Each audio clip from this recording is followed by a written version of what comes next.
Donc, le retour sur investissement, le fameux ROI, c'est ce qu'on vous demande de plus en plus. Il faut du ROI. Voilà. Donc, on est tous d'accord sur le fait qu'il en faut. Et on va démarrer par le fait de dire, mais d'abord, qu'est-ce que c'est? De quoi on parle? Parce qu'invoquer quelque chose un peu comme un mantra, ça ne fait pas une réalité.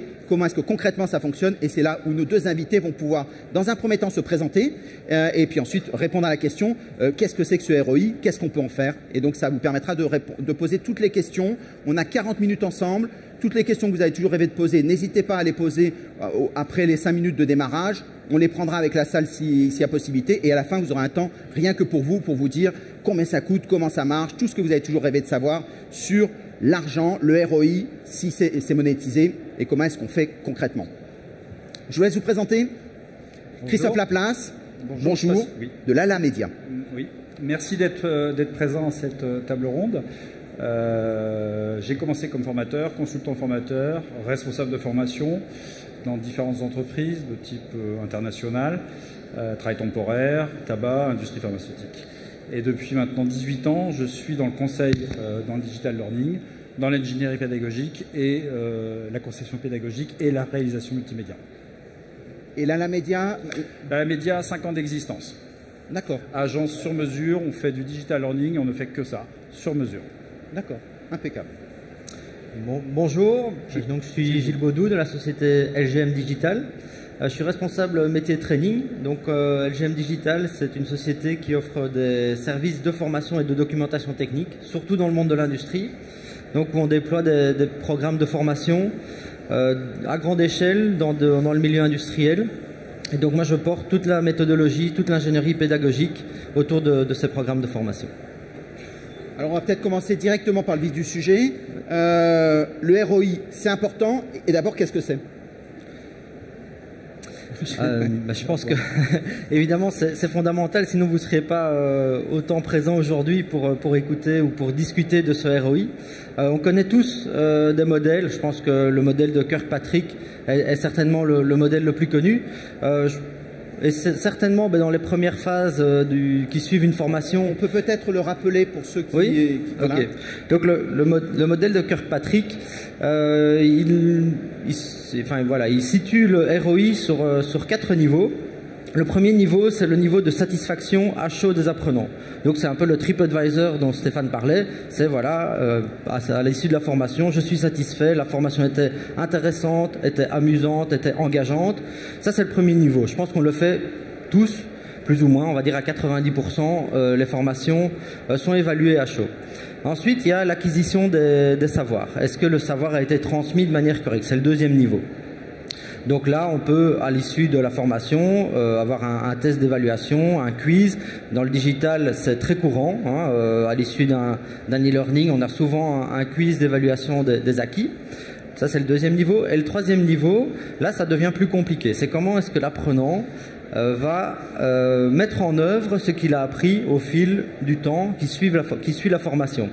Donc là, c'est-à-dire qu'on doit avoir une évaluation, je dirais, plus à froid, de savoir, l'apprenant a acquis des savoirs, a acquis des compétences. Est-ce qu'aujourd'hui, il est capable de les mettre en œuvre dans son environnement de travail?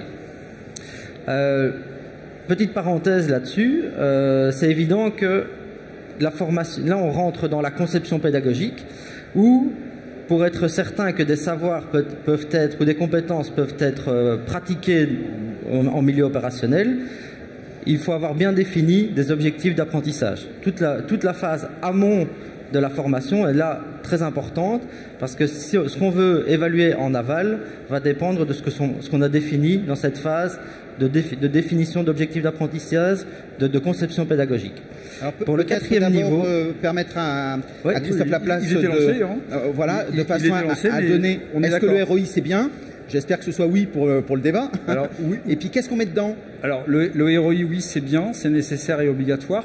Les différents niveaux qui sont expliqués là sont effectivement nécessaires, sont obligatoires et nécessaires pour pouvoir faire une évaluation.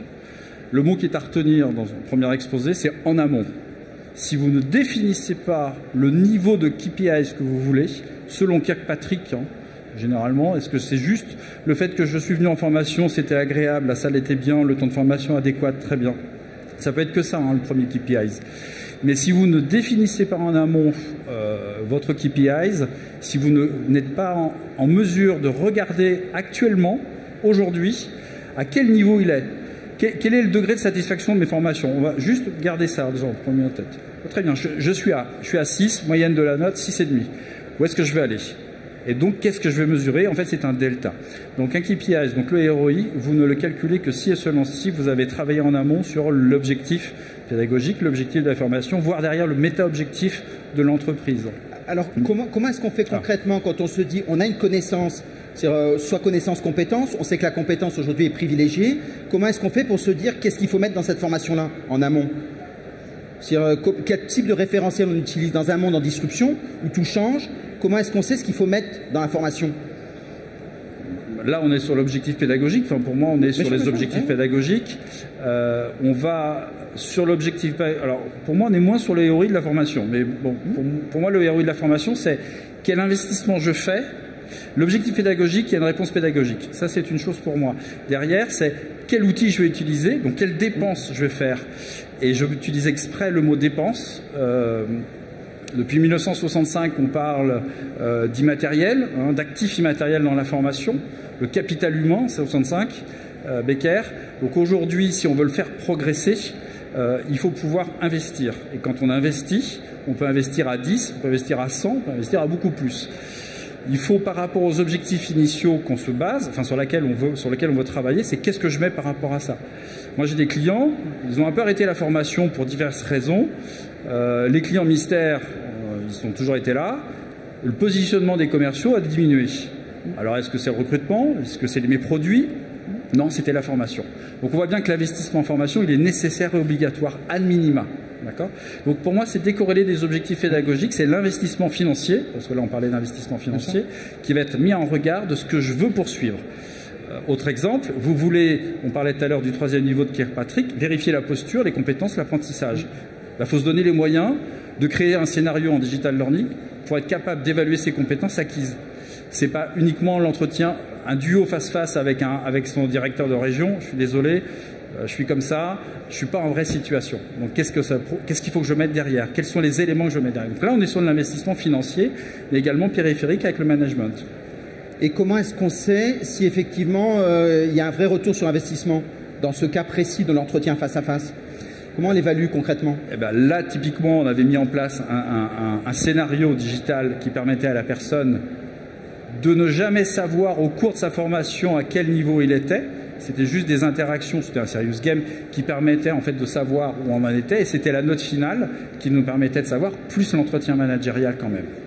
C'est-à-dire qu'on travaille avec les managers, si je résume, pour savoir si effectivement les connaissances qui ont été transmises sont mises en œuvre, et donc il faut tout un outil pour être capable d'évaluer. Oui.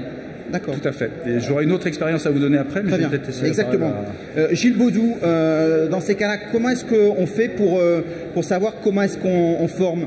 Dans un monde, par exemple, si on prend le retail, la finance, donc tout bouge tellement, comment est-ce qu'on est capable de déterminer des KPI, donc des retours sur investissement qui soient pertinents? Je pense que c'est à déterminer avec, en fonction aussi de ce que l'entreprise veut atteindre comme objectif, ne fût-ce qu'en termes de chiffre d'affaires, en termes de résultats commerciaux. Quels sont les indicateurs qui peuvent nous montrer que notre performance s'améliore? Moi, je peux prendre un exemple concret que j'ai appliqué dans l'industrie, où on a un centre technique qui est responsable de la production de documentation technique. Voilà, il y avait des problèmes de qualité dans la documentation produite, il y avait des problèmes remontés par les utilisateurs de cette documentation.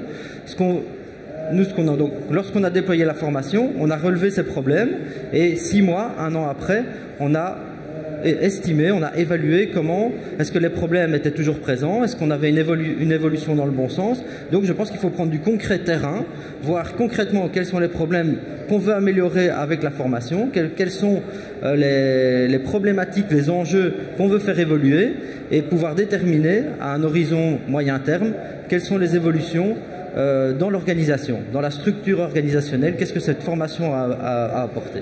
D'accord. Christophe Laplace, est-ce que vous avez un exemple concret pour dire là on a amélioré concrètement les résultats? on avait mis en place un système d'évaluation en miroir. C'est exactement ce que tu disais. Notre objectif était de vérifier que derrière, l'application sur le terrain, au 3e niveau de Kirkpatrick, elle était bien réelle. Le formateur et l'apprenant s'auto-évaluaient lors de la formation avec des questions en miroir. Est-ce que j'ai eu le temps de formation nécessaire, moi apprenant? Est-ce que j'ai eu assez de temps, moi formateur, pour former les gens? Et 6 mois après, la même chose avec les managers et les apprenants. Est-ce que ça m'a servi à? Et on a pu comme ça déterminer. Ce qui est intéressant, c'était le delta. Sur les compétences, là, il s'agissait de compétences commerciales et de soft skills par rapport à des objections, etc. On avait un taux de sérénité, parce que c'est comme ça qu'ils l'ont appelé dans l'entreprise, par rapport aux commerciaux, qui se sentaient plus à l'aise. Et donc on a eu un indicateur initial en avant de la formation et ensuite un suivi par le manager, plus la réponse de l'apprenant, qui a permis de grimper de 2 points sur une échelle de 10. Donc on a été capable, et l'entreprise a été capable de dire cet investissement global, managérial, avec le marketing, avec différents services de l'entreprise, a porté ses fruits. Après, vous avez aussi les effets collatéraux qui sont: j'ai un nouveau produit qui se lance, j'ai une dynamique de marché qui fait qu'il faut aussi, et moi je fais beaucoup de précautions sur le ROI, c'est pas parce que ça a marché de 2 points que la formation est l'unique responsable de ça. Vous avez un changement managérial, vous avez un changement de direction générale, vous avez un marché qui se porte mieux. Donc le ROI est intéressant, mais c'est un des facteurs de réussite pour l'augmentation des compétences et des capacités des alors personnes. Concrètement, les autres facteurs, quand on les quantifie, parce que l'avantage du ROI, quand on a 2%, on peut parler dans un codir en disant on a 2%. Quand on se dit ben, on a amélioré l'ambiance en général, on sent que c'est un peu flottant quand même. Alors, je suis un peu... Pour moi, scientifiquement, le calcul du ROI n'existe pas. Il y a tellement de paramètres extérieurs qui fait que voilà. Ouais. Donc c'est une valeur. Moi, ce qui m'intéresse, et le conseil qu'on donne souvent, enfin qu'on donne toujours à nos clients, c'est le delta et la progression dans le temps. Il faut analyser dans l'espace et dans le temps, dans l'espace je reviendrai, mais dans le temps, la progression. Cette formation, on en était là, et puis au bout de 6 mois, l'autre groupe de formation, les formations d'intégration par exemple avec les autres groupes, de combien on a progressé. Et c'est la tendance qui m'intéresse. Parce que ça gomme un peu les effets immédiats de marché, de produits, et puis de... Par contre, on peut effectivement arriver sur un codir en disant turnover a baissé, le nombre de réclamations a baissé, le temps d'appel et de réclamation au téléphone, ou de traitement de la réclamation au téléphone a baissé de 30%. Ça, c'est des éléments tangibles. C'est ce que tu disais tout à l'heure. Je mets des pincettes quand même, parce qu'il y a tellement de facteurs extérieurs. Ça peut être aussi dû à autre chose. Mais le ROI est un élément essentiel, en tout cas dans sa progression. Gilles Baudou, vous parliez aussi d'implication du manager. Comment est-ce qu'on fait pour l'impliquer? Vu que le manager est très très sollicité, qu'il est souvent la tête sous l'eau, plus on est sur des managers de proximité, c'est très important pour que ça marche. Comment est-ce qu'on fait pour l'impliquer dans un process? Je pense qu'aujourd'hui, beaucoup de managers sont quand même sensibilisés à l'aspect humain de la relation. On sait qu'aujourd'hui, pour retenir les talents dans une entreprise, le rôle du manager, son image est très importante, et les employés, les collaborateurs ont besoin de se sentir accompagnés. Je pense qu'aujourd'hui, les managers doivent être sensibilisés à ça, le sont de plus en plus. Alors, concrètement, ça veut dire qu'on leur donne une formation en amont? Une formation managériale, ouais. Vous voulez dire? Ça, je pense que ça dépend un peu de chaque organisation, mais je pense qu'aujourd'hui les managers sont quand même sensibilisés à ces problématiques pour retenir le personnel, et vont être impliqués dans la définition de ces parcours de formation. Et je voulais aussi rebondir sur ce que Stéphane disait. En dehors de l'aspect de bien concevoir des formations, de déterminer quels sont les objectifs d'apprentissage importants pour l'entreprise, pour l'organisation, il y a un autre point qui est pour moi très important, c'est aussi de déterminer quelle est la population candidate à la formation. Tous les collaborateurs d'une entreprise n'ont pas besoin de la même formation. Aujourd'hui, quand on déploie des formations à grande échelle, on sait qu'elles ne vont pas convenir à un certain pourcentage de la population. C'est du temps perdu, et là c'est une baisse de ROI. Aller faire participer quelqu'un à une formation dont il n'a pas besoin, c'est une perte de temps, et c'est un facteur démotivant pour l'apprenant. Donc il y a aussi cette définition, donc déterminer quels sont les candidats à telle formation, que la formation va être adaptée à son profil, de ne pas lui donner de ne pas vouloir lui fournir des compétences qu'il a déjà, et donc voilà, déterminer ce cadre. Donc objectif d'apprentissage en fonction du besoin de l'organisation, mais aussi déterminer les candidats à la formation en fonction de leurs besoins. Très bien. Alors là, on va aborder le fond du sujet maintenant. Combien ça coûte tout ça? C'est un moment, il faut de l'argent, ça coûte une fortune. Est-ce que les petites structures peuvent se le payer? Est-ce qu'il y a des méthodologies? Combien ça coûte quand vous travaillez avec des gens qui ont besoin d'améliorer leur performance? Est-ce que vous avez des exemples concrets?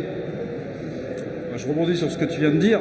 Une évaluation en amont d'une formation, je viens 3 jours en formation, je viens 2 jours en formation, je viens 1 jour en formation en fonction de mon niveau initial, voire je ne viens pas en formation parce que l'évaluation elle était bien faite, je suis sûr des compétences acquises, il a 100% de bonnes réponses, il n'ira pas en formation, c'est pas la peine. Et ça, c'est des messages des fois qui sont difficiles à entendre, mais en tout cas, de pouvoir segmenter les profils pour les faire venir en formation plus ou moins longue. Après, c'est du conseil, c'est de l'organisation. Concevoir une évaluation en amont, bah, ça prend le temps que ça prend. Ce qui est plus important, et là où on doit faire nous travailler nos clients, c'est sur quels sont les critères sur lesquels ils veulent se positionner et l'information dont ils ont besoin. Est-ce qu'il y a une fiche de poste? Est-ce qu'il y a une fiche de compétences? Qu'est-ce que veulent les managers? Où est-ce que va l'entreprise dans les 6 prochains mois? Pourquoi cette formation, etc. Donc c'est du conseil, c'est quelques jours de conseil pour des structures et puis des durées un peu plus longues pour des structures un peu plus importantes.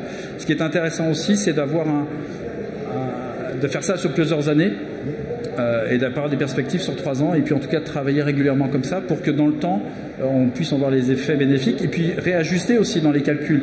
Dans une entreprise A du même secteur d'activité que la B, il y a des éléments qui sont un peu différents et il faut en tenir compte. Donc il faut travailler dans le temps. Après, c'est de la formation. Est-ce que vous direz qu'on est un business partner? C'est-à-dire que vous apportez le fait de... Oui. Ah oui. Ah oui. Ah oui, à 100%. Ah oui, à 100%. Oui, là, l'objectif, c'est pas uniquement de créer, de prendre l'objectif pédagogique, de créer un dispositif de formation, hein, merci, au revoir. Non, c'est pourquoi il est là, de faire réfléchir et donner la perspective, même ne serait-ce que d'aller chercher le méta-objectif de l'entreprise, de pourquoi cette formation, qu'est-ce qu'elle va m'apporter, déterminer le KPIs, et puis l'accompagner régulièrement, de faire des jalons aussi par rapport au projet, mais également aux KPIs, et puis derrière, d'analyser, et puis d'être impliqué avec le client. Tout à fait, je veux rebondir là-dessus parce que c'est exactement l'approche qu'on met en œuvre chez LGM Digital aujourd'hui. C'est qu'on déploie une training factory qui est justement en train d'être mise sur pied et qui va être inaugurée ici dans quelques semaines. Donc cette training factory, l'objectif c'est de partir dans un mode collaboratif avec les clients, avec les commanditaires des formations, de manière à ce que dès les phases amont, donc d'analyse de besoins de formation, de conception pédagogique, le client, le commanditaire de la formation soit présent avec nous et qu'on réponde exactement à ses besoins et qu'on fasse des proof of concept, des moyens pédagogiques qu'il veut produire, quel va être le contenu de ces moyens pédagogiques, quel est le média qu'on va utiliser. Donc aujourd'hui, on est évidemment sur des approches blended learning qui vont combiner des approches distancielles avec des approches présentielles. Et c'est vraiment ce onboarding du client dans le développement de sa formation qu'on veut mettre en avant. Parce qu'aujourd'hui, c'est primordial. Et ça permet aussi de réduire le coût. Plutôt que d'avoir un commanditaire qui va dire, voilà, moi ce que je veux, et puis on part dans notre coin, on développe une formation qui ne va pas exactement répondre à un besoin. Si on peut être présent tout au fil, si on peut collaborer et avoir le client présent à nos côtés tout au fil du développement de cette formation, ça diminue le coût de la formation, inévitablement. C'est sûr qu'il y a un investissement plus important du commanditaire, mais à terme, ça réduit le coût. D'accord. En général, il faut pour une formation, puisqu'on prenait l'exemple d'une formation de 3-4 jours, combien est-ce qu'il faut de préparation en amont pour définir ces indicateurs-là, pour voir si ça s'inscrit dans la stratégie? Vous dites 1 pour 1, plus, moins, si affinité? En moyenne, moi, je dirais minimum 1 pour 1, c'est un bon ratio, peut-être un peu plus, oui. Un bon ratio sur une structure qui a déjà eu des KPIs. Déjà, moi j'ai des services formation qui disent déjà basiquement 1 million d'investissements dans le digital, très bien. J'ai économisé 1,3 million dans l'hébergement et le transport. Sans compter aussi le temps perdu dans les transports, les énervements, j'ai raté mon train, etc., dans le bien-être du salarié. Donc déjà, factuellement, on a ça. Donc il y a déjà des gens qui ont avancé sur les éléments. Plus on va aller loin dans le Kirkpatrick sur l'évaluation, plus on va être obligé d'avoir du conseil et de l'onboarding avec le client. Ça c'est le 1 pour 1 est un bon ratio. Est-ce que vous êtes plutôt adepte du numérique en disant on va jusqu'au tout numérique, ou mixte parce que vous n'avez pas pris de position, ou vous dites non, reste sur du présentiel? Alors moi je vais à l'écoute de mes clients d'abord. Donc si la réponse doit être 100% digitale, elle est 100% digitale. Si c'est du présentiel, c'est du présentiel. Et si c'est du blended, c'est du blended. Mais c'est mieux pour avoir des indicateurs, le numérique? Le numérique, sur une évaluation en ligne, c'est quand même très simple à concaténer. Vous avez un LMS, vous récupérez vos notes, vous savez des positionnements. Vous êtes quand même un peu loin d'un manager, vous êtes un peu loin du ressenti avec le formateur. Le blended, pour ça, c'est avantage de pouvoir mélanger les indicateurs. Mais vous commencez à mélanger les indicateurs, donc les coûts. Donc après, c'est plus compliqué à calculer. Aujourd'hui, on a quand même une grosse tendance sur le blended. Donc il faut avoir, par exemple, des évaluations sur le ROI, de dire combien j'ai économisé. Une journée de formation économisée par du digital sur lequel j'ai investi 100, combien ça me fait rapporter en termes d'économie, et puis garder quand même cette présence, enfin ce présentiel. Les retours sur le présentiel, il y a le coût du formateur, il y a le coût des déplacements, c'est plus simple à calculer. Après, ça nécessitera, comme en digital, d'analyser la posture, enfin si on veut aller plus loin, et les résultats quantifiables sur un chiffre d'affaires, des prospects gagnés sur des commerciaux par exemple. Comment est-ce qu'on peut faire pour avoir des KPI intéressants sur du présentiel? Vu que le présentiel c'est en salle, on est face à un groupe, on ne sait pas trop ce qui s'y passe, c'est le formateur qui est en relation avec les apprenants. Comment est-ce qu'on fait pour évaluer le présentiel à l'intérieur? Vous avez des solutions? Vous pensez que c'est plus compliqué d'obtenir des KPI sur du présentiel que sur du distanciel? On a moins d'informations, clairement, moins de retours sur moins d'informations à traiter, puisque quand on est sur du numérique, on a seconde par seconde. Si on voit que tout le monde décroche et qu'il s'est passé quelque chose, dans le présentiel, si on décroche, il y a une relation humaine, donc on peut partager. Et la relation est protégée par la présence. Alors, il y a des outils, on peut utiliser des outils on citait Klaxoon, des choses comme ça. Il y a des outils pour évaluer, mais le présentiel, on ne sait pas vraiment ce qui s'y passe. On fait confiance, on choisit des gens de qualité, mais on ne sait pas heure par heure, minute par minute ce qui s'y passe. Sur le numérique, on sait à quelle heure ils se connectent, est-ce qu'ils font, etc., suivant les traceurs qu'on met, bien sûr. Donc, et dans le respect de la RGPD, je vous rappelle qu'on n'a pas le droit d'espionner les apprenants. Hein, c'est moche, il ne faut pas le faire. J'ai pas beaucoup d'avis. En présentiel, il est rentré à 9h30, il y a une pause à 10h30, 11h, et puis après il revient, on a un suivi quand même, on a un tracking. Il n'est pas de qualité, mais il y en a un tracking. On a fait de présence et d'émargement. Si l'évaluation, enfin le KPI, c'est juste le temps de présence, le temps de connexion et le temps qu'il a passé à, je peux le mettre aussi en défaut, ce chiffre. Parce que qu'est-ce qu'il a fait derrière l'ordinateur? C'est vraiment l'évaluation des compétences, c'est pour ça qu'aller plus loin que Kirkpatrick dans le premier niveau, d'aller vraiment sur qu'est-ce qu'il a appris, les apprentissages et qu'est-ce qu'il est capable de restituer, quelle est sa posture aujourd'hui dans son poste, est-ce que ça l'aide? C'est quand même là où il faut tendre. Le basique, ça m'a coûté tant, il a passé tant de temps, j'ai un formateur qui m'a coûté tant, c'est un élément de base, c'est sûr qu'il est facile à calculer.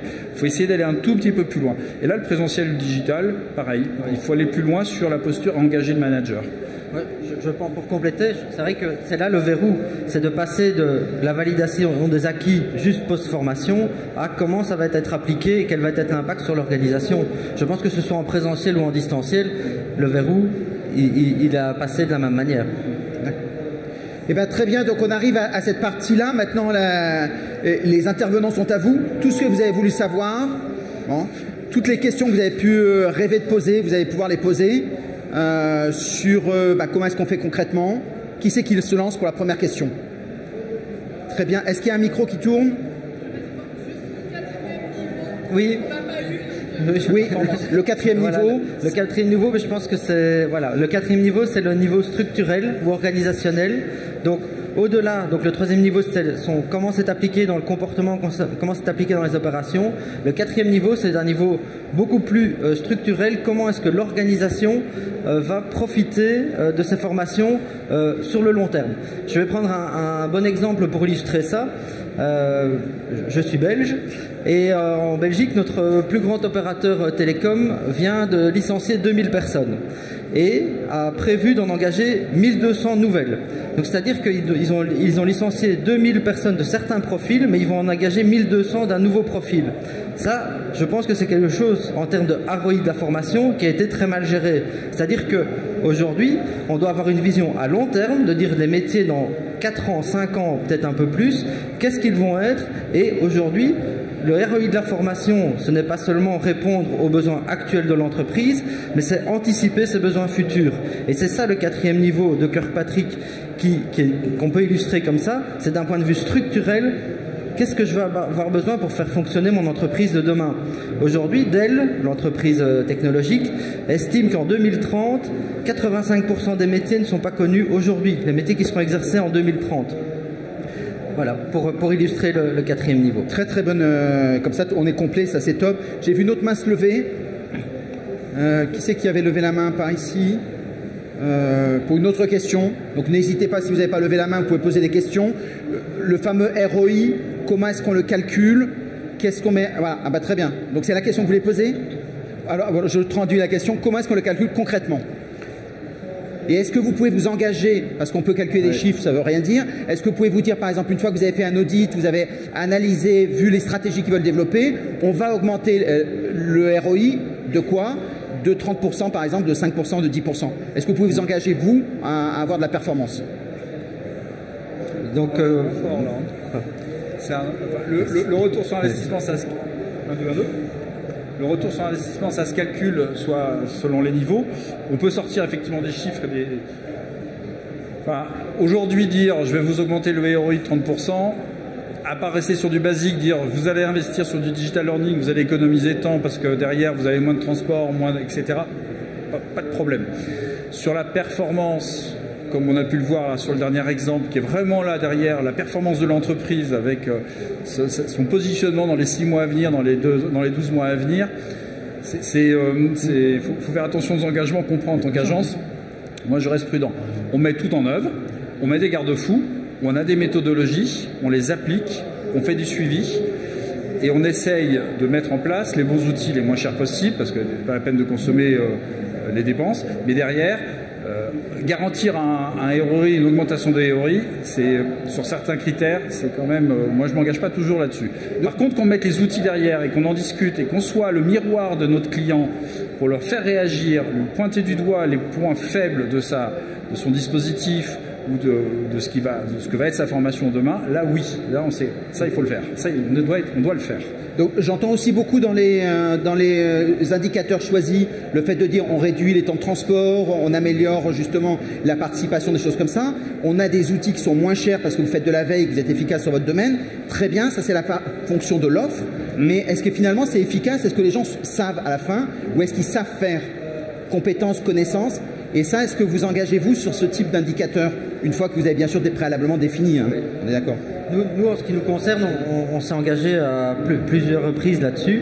Je prends des exemples où dans une entreprise du ferroviaire, on a dû déployer des plans de formation pour contrecarrer la perte de connaissances sur des métiers critiques, des métiers qu'ils avaient du mal à renouveler, des métiers qui ne sont pas formés dans les universités, qui ne sont pas formés dans le monde académique, et ce sont des formations internes. Cette entreprise n'arrivait pas à maintenir des compétences sur ces métiers critiques. Nous, on s'est engagé à développer avec eux des plans de formation et à les accompagner sur le déploiement de ces plans de formation et les moyens pédagogiques associés, de manière à garder les compétences dans l'entreprise, de pouvoir aussi embarquer des nouveaux arrivants sur ces métiers et avoir un résultat à une certaine échéance, que ces gens soient opérationnels à 8 mois, 10 mois, 12 mois en fonction des profils. Donc oui, on peut s'engager en fonction de ce qu'on conçoit, d'arriver à un résultat et de définir lors de la conception, lors de la définition de ces plans de formation, de dire à 12 mois, on doit arriver à tel résultat, on doit avoir autant de profils formés, on doit avoir tel niveau de compétence sur ces profils.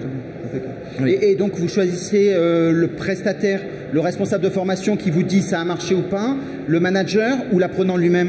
Comment vous déterminez ça se situe plutôt au niveau management, où avec les cadres, avec les commanditaires, avec les responsables RH, on détermine ces KPI et on les analyse ensemble.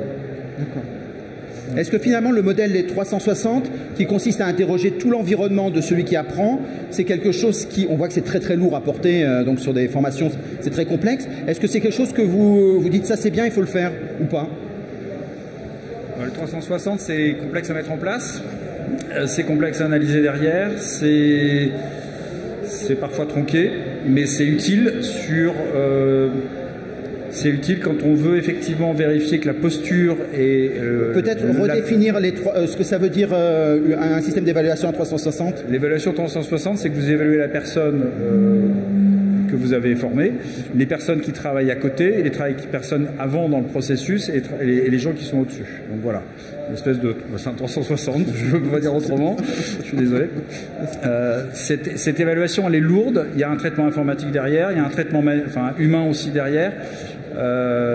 On parle de ROI, est-ce qu'il faut mettre un 360 sur toutes les formations? Enfin, vous voyez le temps passé derrière, on imagine le temps passé derrière.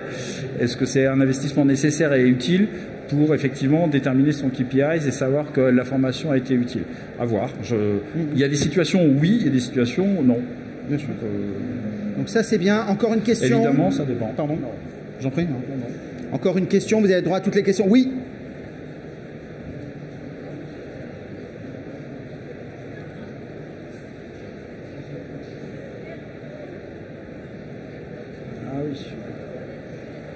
Donc on parle beaucoup... Ah bah très bien, voilà, impeccable, bravo. Alors, bonjour. Bonjour. Aujourd'hui, on parle beaucoup de return on expectations, donc le retour sur les attentes. Est-ce que vous pouvez nous dire, quelle est la différence entre le retour sur investissement et le retour sur les attentes, et quels sont surtout les mécanismes à mettre en place pour réaliser ça? Merci. Okay. Oui, donc...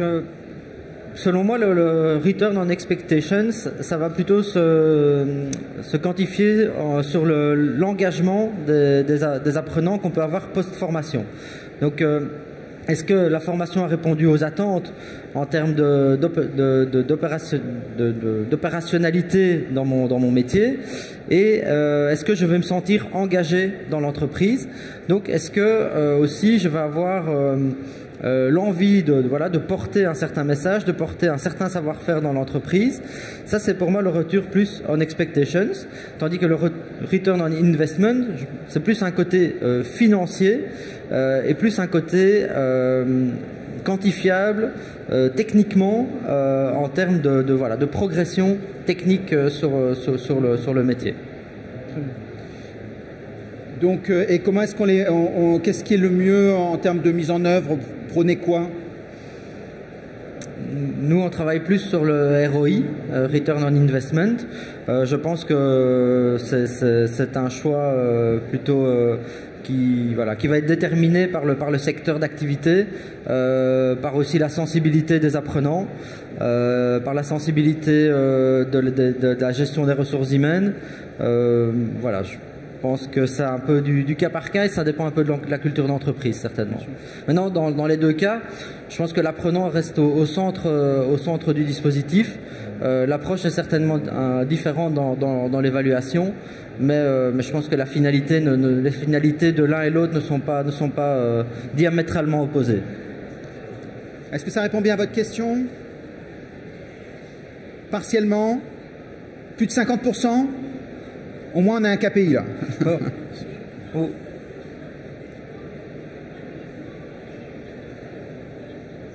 Oui, absolument. Oui. Donc, il n'y a pas que les attentes de l'apprenant, il y a aussi les attentes de la structure, c'est ça? Complètement.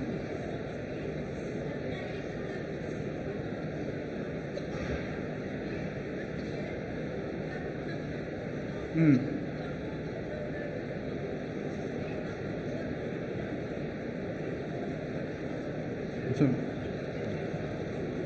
Absolument.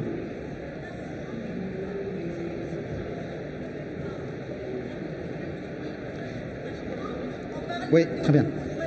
On parle beaucoup de management de bonheur, on parle de beaucoup de choses. Aujourd'hui, le retour sur investissement, c'est très bien, c'est calculable, c'est quantifiable, c'est plus facilement, disons, quand on veut argumenter notre travail ou le travail c'est plus facile. Alors que le retour sur les attentes aujourd'hui, futur. Oui, Donc, oui. donc, de toute façon, tout est à construire parce que les indicateurs ne sont pas socialement stabilisés. Oui, voilà. Donc ça veut dire qu'à un moment, il y a tout ce travail de consulting qui consiste à dire qu'est-ce que vous voulez pour vous. Moi, j'ai des idées, mais vous voulez quoi?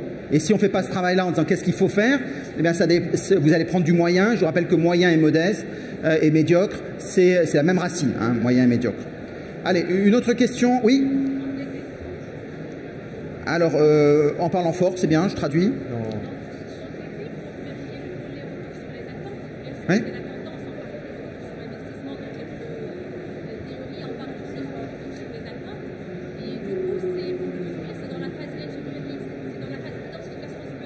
Exactement. Donc la vraie question qui est donnée donc, en validant ce qui avait été donné préalablement, c'est le fait de travailler sur les attentes, c'est-à-dire qu'il y a tout un travail en amont d'expression des besoins. Exactement. Avec deux types de stratégies, c'est-à-dire le fait de dire soit on attend qu'on nous demande ce dont on a besoin, soit au bout d'un moment c'est push-pull, c'est un moment les gens ne demandent rien et pourtant il faut changer et on voit qu'il y a beaucoup de métiers. Exactement, absolument. Et ça permet d'avoir très bon indicateur. Au niveau des attentes aussi, je pense que ce qui est important aujourd'hui, on le voit, c'est il y a tout cet aspect social learning où il y a un besoin de partage de connaissances dans l'entreprise et ça aussi c'est les expectations aujourd'hui, c'est de pouvoir autant acquérir de la connaissance mais aussi pouvoir transmettre un savoir. Et voilà. Et ça, c'est aussi ce ROE, il doit aussi passer par cette étape-là. Donc c'est une vraie politique de knowledge management. Très bien. Alors là, on est dans l'ordre. Une personne, un micro, ça c'est top. Bonjour. Il y a un indicateur, vous n'en avez pas parlé, je voulais savoir s'il faut l'intégrer dans les ROI, parce qu'il n'est pas... je vais vous dire, c'est la remontée spontanée. Quelqu'un qui a suivi une formation, qui est allé sur le terrain, qui l'a mise en pratique, et qui dit spontanément, ça a très bien marché, je l'ai mise en œuvre, j'ai fait telle affaire, j'ai fait ça. C'est quali? C'est très quali, on sait que c'est vraiment la formation qu'il a fait. Bien sûr. Il y a une histoire à raconter qu'on peut faire valoir, mettre en scène. Donc, ça, puisque c'est la dernière question, après... Qu'est-ce que vous en pensez? Est-ce que ça rentre dans les ROI ou pas? Oui. Et comment vous le faites rentrer dedans? Je ne le pas dans votre grille, en fait. Si. C'est extrêmement... Il est nécessaire de faire, en tout cas de proposer un canal pour que la personne qui a suivi la formation puisse remonter ça. C'est quali, 100% quali. Vous avez 2000 personnes en France à former sur les nouvelles tech de com. Il faut leur laisser la possibilité. Alors là, pour le coup, le digital, les réseaux sociaux, un forum ou un accès direct à un mail ou un élément comme ça va permettre de récupérer les éléments. Il y a un traitement humain derrière. Il faut se mettre en amont là encore. À quel niveau, quelqu'un qui dit c'est génial, maintenant je n'ai plus peur d'aller voir mes key opinion leaders parce que j'arrive à répondre à leurs objections, j'ai gagné 10% de part de marché. Comment je l'incrémente? Parce que derrière, il faut que je sorte un chiffre. Donc il faut y réfléchir en amont et surtout donner un canal d'expression à ces gens-là qui, peut-être par le biais du manager ou d'une autre manière, doivent s'exprimer, dire parfait, génial, je suis en phase. J'étais là, vous me menez là et ça correspond à mon métier. Donc oui, il faut pouvoir le faire. C'est un des indicateurs de satisfaction à froid de la formation que moi j'ai pu suivre, mais il faut laisser le canal, il faut un canal d'expression pour qu'on puisse avoir l'information. Et il faut le déterminer préalablement de façon à pouvoir... Il faut le déterminer préalablement et le quantifier. Bien sûr, je vais vous frustrer parce qu'on arrive au bout. Donc ça veut dire qu'à partir de là, vous avez forcément plein d'autres questions. On n'a pas abordé aussi, quand on voit le quali, tout ce qui est les analyses de big data, les algorithmes derrière qui permettent d'industrialiser. Il y a plein de questions hyper intéressantes qui sont contraintes par le temps et qui donnent des KPI. Si on veut vous voir, et parce que si on vous a aimé, et dans ces cas, où on vous voit? Alors, moi c'est simple, à la média, on est le food truck qui est juste derrière. On sert des connaissances, des compétences et des capacités, mais on ne sert pas de petit déjeuner, ni de café, ni de hamburger, même si food truck est là pour. Voilà, on est juste derrière, E64, là, à la média. Très bien, donc dès que vous avez faim, vous pouvez aller le voir.